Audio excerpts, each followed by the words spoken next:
हाँ जी, क्योंकि मेरे बेटे की सुखना सी, बेटा आया 18 साल बाद मेरे घर। अच्छा जी। हाँ, यह बेटा है। अच्छा बेटा। हाँ जी, माशाअल्लाह। तो महाराज का शुकराना करना आए हैं, बहुत मजा आया, बहुत वधिया ਇਹਦੀ लगा। ਮੰਨਤ ਮੰਗੀ ਹੋਈ ਸੀਗੀ। हाँ जी, हाँ जी, इतों ही मांग के गई सी मैं।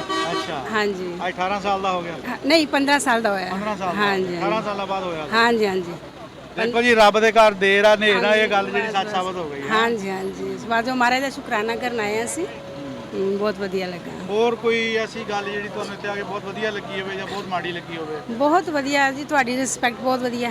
ਹਾਂ। हाँ जी, बहुत। ਤੁਸੀਂ ਭੈਣ ਜੀ ਇਹਨਾਂ ਨਾਲ ਹੀ ਹੋ?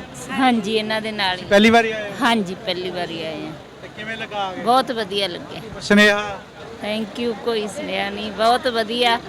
ਅੱਗੇ ਤੋਂ ਵਧੀਆ ਸੇਵਾ ਕਰਦੇ ਆ, ਵਧੀਆ ਰੱਖੇ ਪਰਮਾਤਮਾ। ਤੇ ਕੀ ਲੈ ਕੇ ਜਾਓਗੇ ਪਾਕਿਸਤਾਨ? ਵਪਾਰ ਕਰਦੇ ਹੀ ਵਧੀਆ ਸੀ, ਲੇਕਿਨ ਇਹ ਵਪਾਰ ਬੰਦ ਕਰਨ ਦੇ ਨਾਲ ਦੋਨਾਂ ਦੇਸ਼ਾਂ ਨੂੰ ਫਰਕ ਪਿਆ।